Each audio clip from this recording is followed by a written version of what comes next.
हर वर्ष दशहरा से पूर्व काशी की नाटक मंडली विजयनगर आती थी। सामान्यतः वे राजा कृष्णदेवराय तथा विजयनगर की प्रजा के लिए रामलीला किया करते थे। परंतु एक बार राजा को सूचना मिली कि नाटक मंडली विजयनगर नहीं आ रही है। इसका कारण यह था कि नाटक मंडली के कई सदस्य बीमार हो गए थे।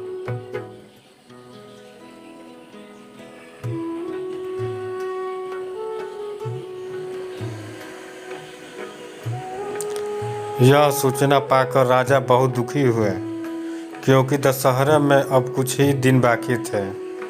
इतने कम दिनों में दूसरी नाटक मंडली की व्यवस्था नहीं की जा सकती थी। पास में दूसरी कोई नाटक मंडली नहीं होने के कारण इस वर्ष रामलीला होने का आसार दिखाई नहीं पड़ रहे थे, जबकि दशहरे से पूर्व रामलीला होना विजयनगर की पुरानी संस्कृति थी।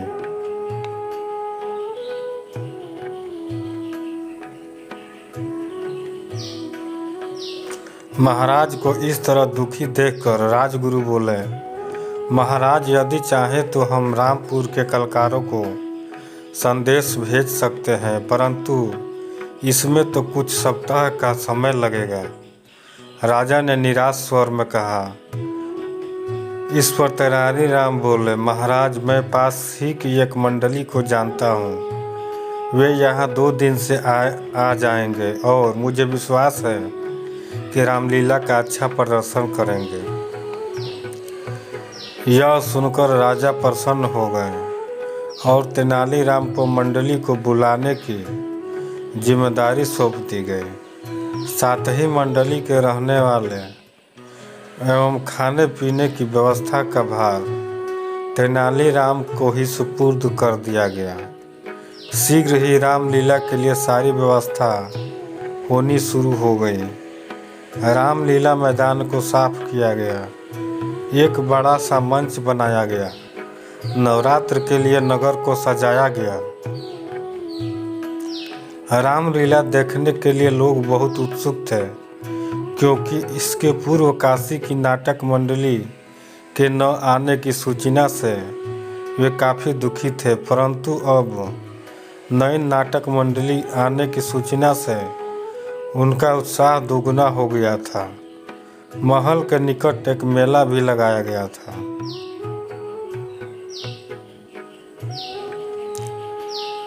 कुछ ही दिनों में मंडली रामलीला के लिए तैयार हो गई।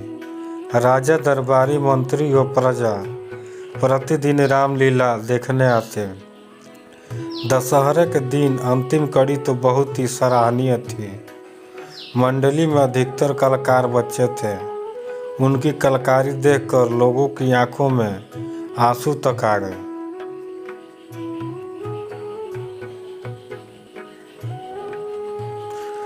दशहरे के पश्चात राजा ने कुछ मंत्रियों तथा मंडली के कुछ सदस्यों को महल में भोजन के लिए बुलाया। भोजन के पश्चात राजा ने मंडली के सदस्यों को पुरस्कार दिया।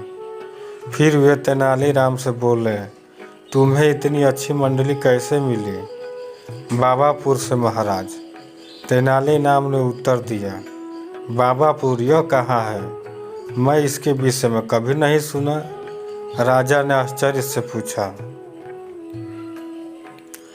बाबापुर विजयनगर के पास ही है महाराज, तेनालीराम बोले। तेनालीराम की बात सुनकर मंडली के कलाकार मुस्कुरा दिए। राजा ने उससे उनके इस प्रकार मुस्कुराने का कारण पूछा तो मंडली का एक छोटा सा बालक सदस्य बोला, महाराज, वास्तव में हम लोग विजयनगर से ही आए हैं।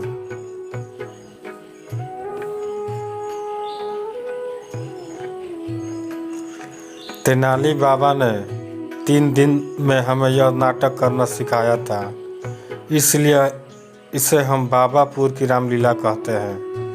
यह सुनकर राजा भी खिलखिलाकर हंस पड़े। अब उन्हें भी बाबापुर के रहस्य का पता चल गया था।